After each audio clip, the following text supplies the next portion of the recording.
Hey, welcome everybody. This is another edition of Think with a Drink, the fun and fact-filled show on everything that is financial or whatever Craig and I can come up with off the top of our heads in terms of having some fun. This week's episode is on creating wealth, or more accurately, different ways to create wealth. Awesome. I'm all up for that. There we go. So do we have the slide deck? There we go. So creating wealth, or more accurately, like we said, how to create wealth, or the ways that we can do that. Next slide. So real quick, for us, we are, my name is Tom Alessi. I am the president of the ARIES Foundation. I have been in financial services this is in now my 25th year. Those letters that are after my name, that just means I'm a certified fiduciary. That means anytime I'm sitting down with somebody, I always have to act in their best interest, regardless of any information or guidance or advice I'm trying to give. I'd like to invite my vice president, Craig, if you can introduce yourself. Sure. So I'm Craig Richardson. I'm the vice president of the ARIES Foundation. I've been in financial services a little over 20 years now, and I specialize and work with families and individuals to help them define their financial goals and have a better relationship with their money. And Craig will be chiming in as we go along here with this wonderful topic that we're going to touch into. Real quick on the ARIES Foundation. We're a nonprofit located here in Newton. We're a 501c3. You can look us up on the web. It's ariesfoundation.org. The mission behind the foundation is really trying to help everyone have a better relationship with their money. Because whether you realize it or not, you are in a relationship with money. And just like every other personal relationship that somebody may have, right, there's behaviors, there's triggers, the things that can cause us to act, well, irrationally, right, sometimes when it comes to dealing with your money and your finances. All myself, Craig, the rest of the ARIES team tries to do is help everyone sort of take a little bit of that emotion off the table and have a little bit more reality of dealing with money and finance. Okay, so all of that. Next slide, please. Oh, so hey, the fun part of the day, that's why we're here. The most important part of the show. All right, I wouldn't say that, but okay. All right. So the idea here is that we try to make these topics that can sometimes seem a little challenging, a little daunting for folks, to be a little bit more casual, a little bit more relaxed. And we can't think of a better way to do that than if we're sitting at the bar, having a drink, and just discussing it. So this week we've got, and what we're drinking today this is light lager. This is local. This is from the folks at Newcastle, Castle Island in Norwood. So Castle Island Brewing. Right, yeah, I know. I should read the can. That would be a good thing. Yes. Castle Island. This is a light lager. Like this is like 4.2, Craig, in terms of the ABV. Yeah, this is almost water, right? So it is very crushable. It is something that's easy to drink. It's going to have a little bit more taste and a little bit more flavor than those other supposed light beers that are out there on the market. Tastes great. Let's fill it. Yeah, that type of thing. But certainly anytime you're looking to have something that's a little bit more refreshing, a little bit lighter, you don't want to get too heavy or too dark with anything. It's a great alternative for that. So we'd say skål. Okay. Let's get into what we're talking about for wealth. And wealth really has a different context for everybody, right? When you start thinking about it from terms of what does wealth mean to you versus someone else. Right. Everybody's got a different version of it, a different picture for what wealth means to them. Right. I picture Dallas. Dallas. The TV show. There you go. See? Dating myself a little here, but yes. but that type of thing, so it's interesting to say to people, like, hey, what what does wealth or more money mean to you? And everybody's got sort of a different criteria and a different thing for it. And so that sort of starts the conversation for us in terms of because really for everybody it's your own individual, where do you see yourself getting to, or what it is you're trying to achieve, right? Absolutely, right. And so when we're talking about wealth, generally what we're talking about is either money or stuff, right? Yeah, well, I mean, everybody has wealth. The issue is in what quantity, and is it sufficient for what you're trying to achieve, right? And then wealth does have different connotations for different people. It could mean I have more money than I could ever spend, Right. or it could mean I have enough to be financially stable and do the things I want to do. So, and part of that, like I said, is creating is also defining it. What's it mean for you? Correct. Right, absolutely, and that is a big part of this, right? Is trying to figure out what does it mean for you, what are you trying to get out of it, because that's when we get into the different ways of creating and how that comes about and what we're trying to achieve. So next slide, right? And so why is wealth important, right? So there's a couple of different reasons why wealth is important.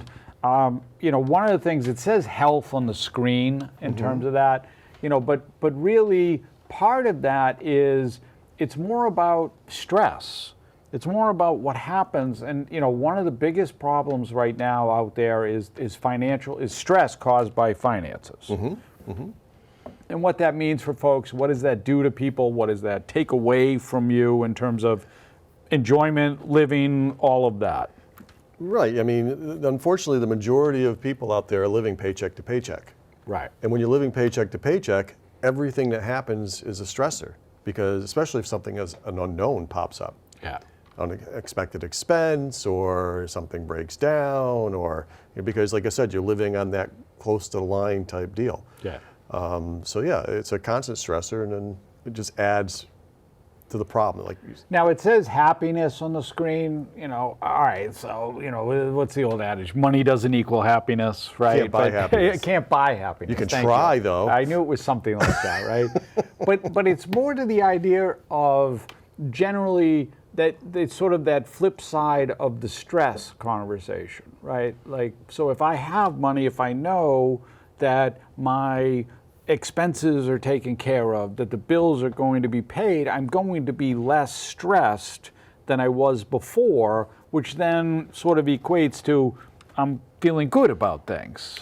Yeah, honestly, even in my own personal situation, I've been in both situations. I've been where totally behind the eight ball, trying to figure out how am I going to make my bills, right, to having plenty of money and able to make my bills. Yeah. And it really is a lifestyle difference. I mean, it does make your life easier in so many ways when you have enough to meet what your needs are. Right. And one of the things that it says there is the ability to help others, right? And so I think that for most people, they do have a charitable or a gifting sort of thing. That's right. Most people do want to try to help as often or as much as they can. They just necessarily don't have the ability or to stroke a check or to help somebody financially, is the way I should say. Every time I hear Sarah McLachlan, I got to give somebody money. Yeah. Craig mentioned the unexpected, right? That's another factor, right? That's the reason we have wealth, so that if something does occur, whether that's just something, not too serious, maybe the car breaks down, or something very serious, whether it's a child or a pet gets sick and we've got to take care of that need, so the ability to cover any of those unexpected things happens. And the last one on there is about, a happy retirement, because I will tell you that one of the things, it says healthy retirement, I said happy, but healthy retirement, right? Both, So right. same idea. Because our industry it's terrible at explaining what retirement is to people. Retirement is all about cash flow. Cash flow equals certainty, and certainty takes the pressure off of your money. So, the whole idea is if I have money, or if I have some sort of stream of income or some source of income coming in when I'm in retirement, then more than likely I'm going to be happier I'm going to be able to do some of the things I want to do, which equates to being healthier. Well, also there's a correlation between wealth and health. Because obviously if you don't have the money, then you're afraid to go to the doctor because you don't want to deal with a copay, or the medications can be expensive, or just going to the gym, paying for a gym membership can be cost prohibitive. Right. But if people are living longer, the issue is, can they afford to stay healthy as they live longer? Yeah. No, and that's the big part of it is, can I make it last, and how can I do that? And so that's sort of the conversation that comes around with why wealth, why do I need it? Because a lot of times we talk to people who are just like, I don't want to talk about that. I don't want to have anything to do with it. But it's important, right? And so what we want to go over and talk about are different ways that you can create wealth. Okay. All right, so first one, next one up that says, how is wealth created? Well, so the first method there is, let's call it the get rich quick, right? So the lottery, and I didn't look up the odds. I have no idea what the odds are if you're playing a lottery ticket, like, to hit Mega Millions. Do you have any idea what that is? I don't, if there's enough zeros, I can, on my calculator for that one. Like 1 in a trillion or something like that. Some crazy number like that, some right. number Someone's like going to win, though, eventually. Okay, somebody does win, yes. I'm staying positive with my ticket, right. Right, but let's say it this way. So if you look at on the screen, if you look at the slide, that basically the two methods are, I'm going to either win the lottery or do speculative investing, and both of these are, for how Craig and I look at things, as this is money to burn. Right. I mean, if I'm going to go into the convenience store or into someplace and put down money for a lottery ticket, that's gone. I'm not real no hope that I'm going to win that. Yeah, you're not going. I'm going to win. Okay, you're not going to win.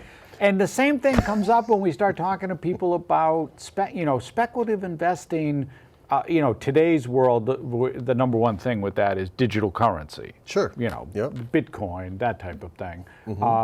Because that's really, you're investing in something, and we were just talking about this earlier today, that there is no fundamental thing behind it. There's nothing that's there that's solid that says this is a reason. Right. So we go through a lot when we talk in different segments about emotional aspects of finance and investing and how people are driven by their emotions. However, the stock market or the big markets, S&P, those type of things, they are partly driven by emotion. Right. People see tickers in the, things happen in the news, it causes them to buy or sell based on those things. However, there's always these basis in these companies. They're real companies, they have a value, they're selling something, right? And that's why we could say they're either overweighted or underweighted depending on what they're selling at. With digital currency though, there is no underlying value. It's all projected value. And so that's what makes it much more tumultuous or much more we call speculative. Right. Because it's almost like a pyramid. Who's the one hanging back at the end? Well, the swings are astronomical. When you really look at specifically Bitcoin, because this is probably the best well-known, the one everybody, right. It's kind of like Coca-Cola with a beverage. It's like that's best known. Right. Right. You see it 10 times a day. I want a soda, right. But you're gonna, everybody thinks, can I have a Coke? You say digital currency, everybody thinks Bitcoin. That's what happens. But if you look at the history of Bitcoin, if you look at the swings that have occurred with Bitcoin, where those drops have gone 50, 60, 70% declines in value over periods of time, like currency doesn't do that. Unless the country's gone, the type of thing. But currency doesn't do that, and that's why it's one of those. Same thing, probably 20, 30 years ago, you were talking oil and gas leases, sure. Those type of things. Like you talked about earlier, yeah. So you wind up with a lot of those type of investments. Yes, if you hit it, sure, there's an opportunity there. Right. But more often than not, what's going to happen is that whatever the money was is going to be gone. Yeah, like some people say, well, different new green energies might be like, speculative because they haven't taken traction yet, and will they get support and become, a major player like oil or some of those other things that were speculative, 100 years ago. Yeah. Right. But once again, they're all based in some kind of value. Someone is purchasing something and getting something back. Right. all the digital currency, there is nothing there. Right. It's really just a shell of value, perceived value. And caution on the digital stuff, like we're not trying to bash digital currency, just so you're clear, but the other is that you've had some of these platforms, some of these trading places just close. Oh, yeah. Right, and so that they'll just pull the rug out and say that's it, and then all of the coins are gone.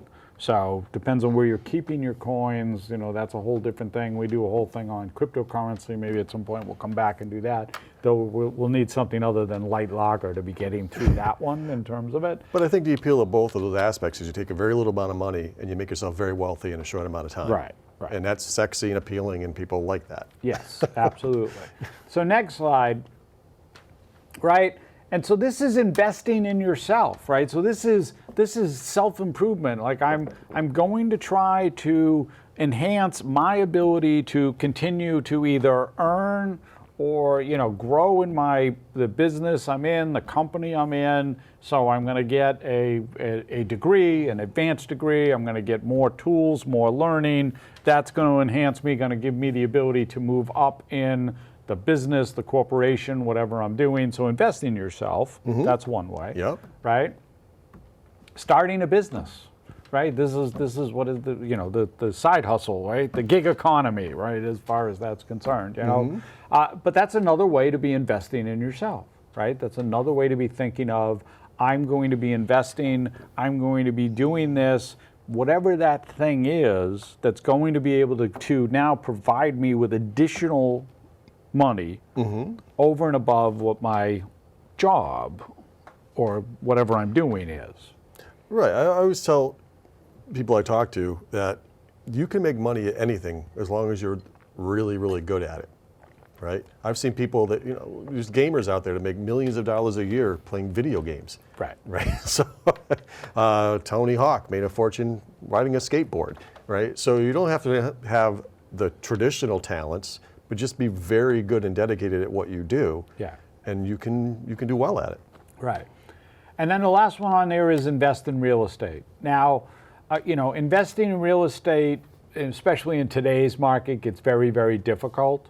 I mean, clearly, especially if you're up here in the Northeast, buying property is a $1 million endeavor, basically, in terms of going through it. But there are other ways to invest in real estate other than just buying a rental property, which is what most people think about when they think about investing in real estate. Right. I'm taking on all the risk. Correct. Right? It's all my money and all my risk. Yep. So what you do have available is you have, there's a couple of different variations to it, but they're known as REITs. They're real estate investment trusts.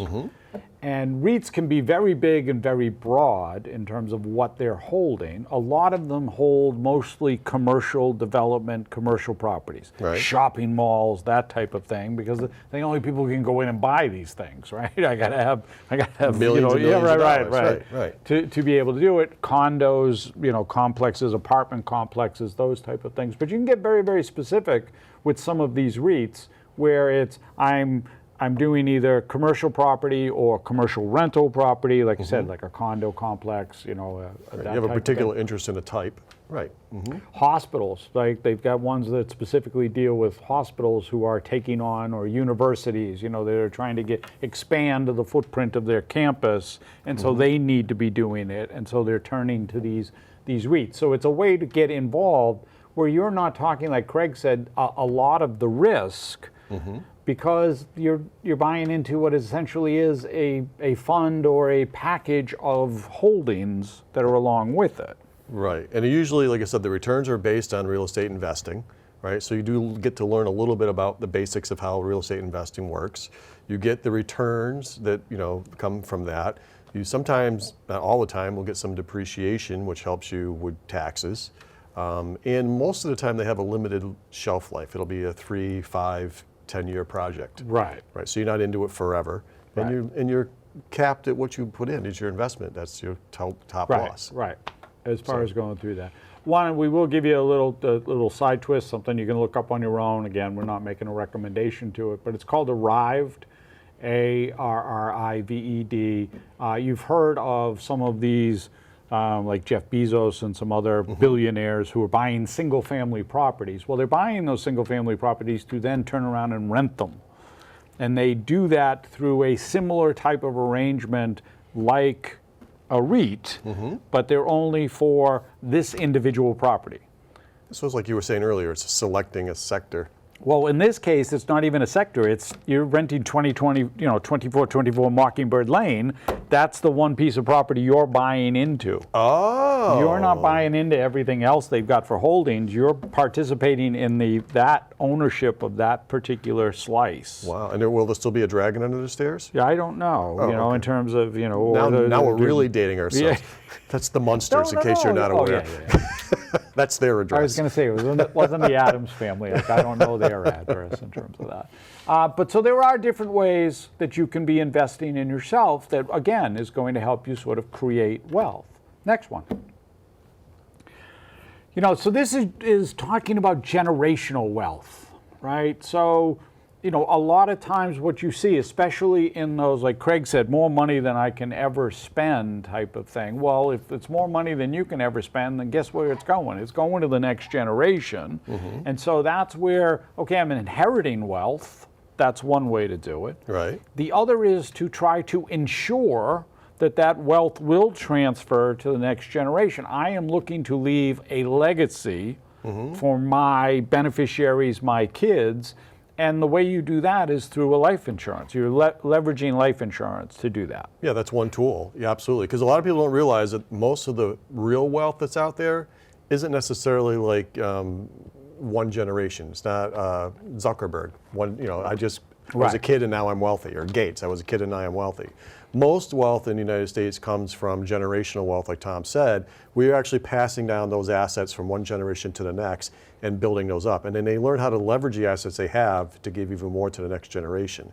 So that's something that, maybe you're starting off in maybe not greatest situation, but you can potentially put your children or next grandchildren in a far better situation just by leveraging those instruments.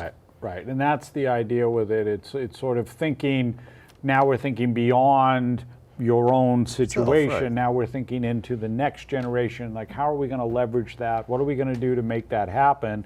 How can we ensure or guarantee that that's going to occur? Because, we have this conversation with people all the time. And this conversation is, I want to leave something. I'm just going to leave them the house, or I'm going to leave them, my retirement account, or whatever it is. And the problem is, what if you use all that stuff? Right.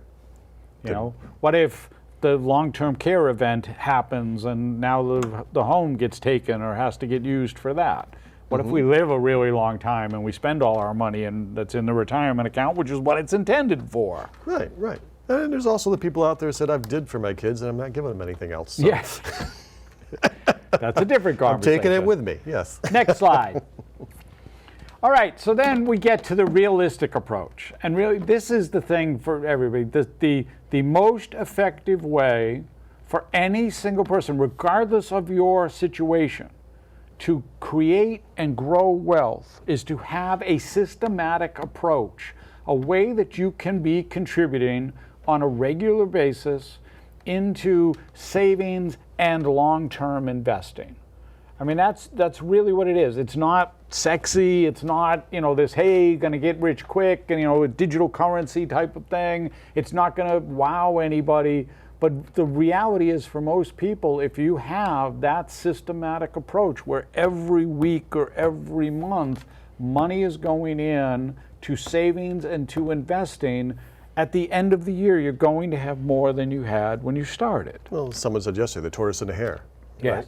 Tortoise and the hare. It's fun to watch the hare because he's running all over the place. But the tortoise just keeps marching on and wins the race. So. Right. And so, I mean, really, when you think about it, for most people, you have access to a retirement account, an employer-sponsored retirement plan. That is the prime example. If you stay with that, I'm steadily putting in every paycheck that's going to go, that is going to grow out over time. The problem for most people is that they move it, they change it, they pull it out, they go here, they go there, they do stuff with it. Instead of just letting it do what it's supposed to do, which is to sit there and grow.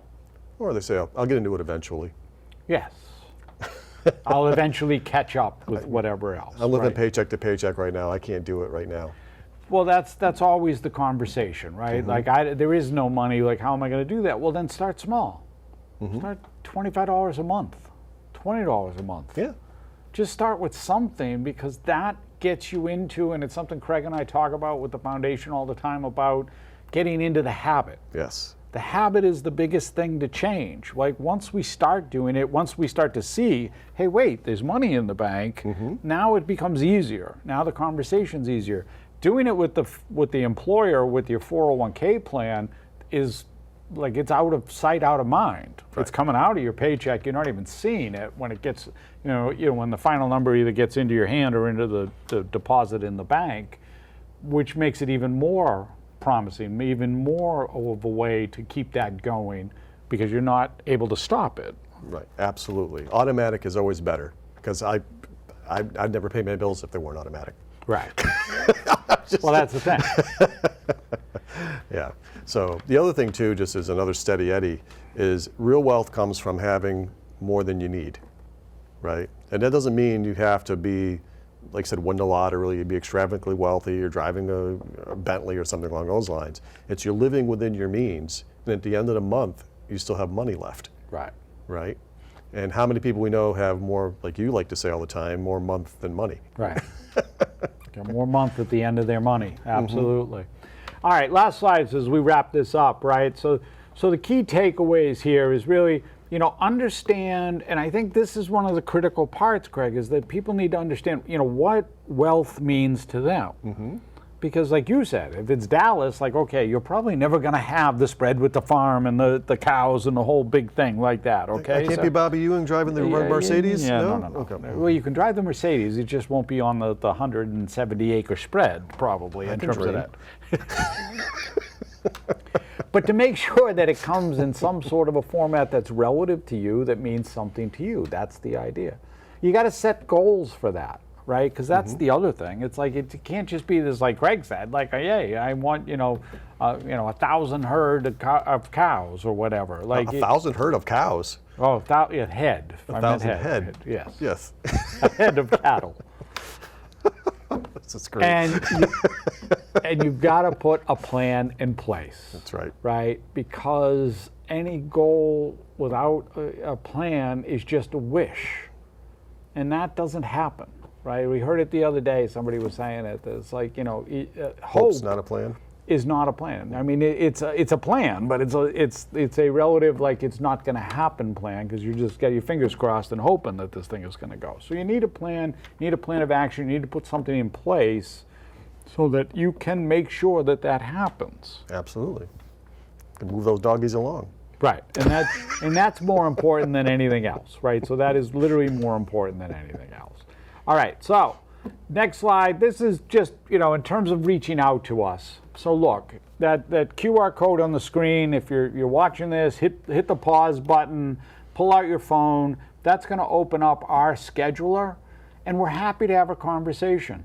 Look, there's no cost for this. There's no obligation. We do this, like we said, trying to help everyone have a better relationship with their money. So reach out to us. Let's have a conversation. What's on your mind? What's a concern for you? What are you trying to achieve in all of this? Yep. The other is, as it states on the screen, because a lot of people say, well, I've got a plan in place. Maybe I haven't looked at it, maybe I haven't gone back to it, and so our thing on that is, no matter the situation, you can't get a second opinion on the person who put your plan in place. That's true. So we can be the second opinion. We're happy to do that, and just to say, look, everything looks good. You're great, good place. You're all good to go. I wouldn't change anything, but there might be some things that you need to tweak, some things that you need to alter, some things that you should be thinking about doing in terms of that. Last slide. All right, so one of the things you can do for us that would absolutely be appreciative, besides watching us here on New TV, would be to then reach out to any of our social media channels, yes. Whatever they do. Tick and talk. And yeah, I don't know. It's Graham and follow Insta. us, like us, whatever you do in terms of dealing with any of that stuff. But you can always reach out to us. Like we said, the foundation is available. You can reach us at ariesfoundation.org. The email is info@ariesfoundation.org.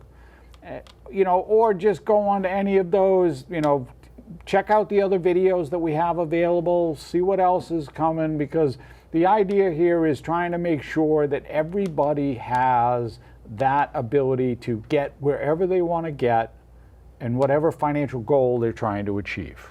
Absolutely, because the biggest, most costly mistake people make is just that lack of knowledge. Right. They don't know they're making mistakes. Right. So on that, we are going to say thank you. Skål.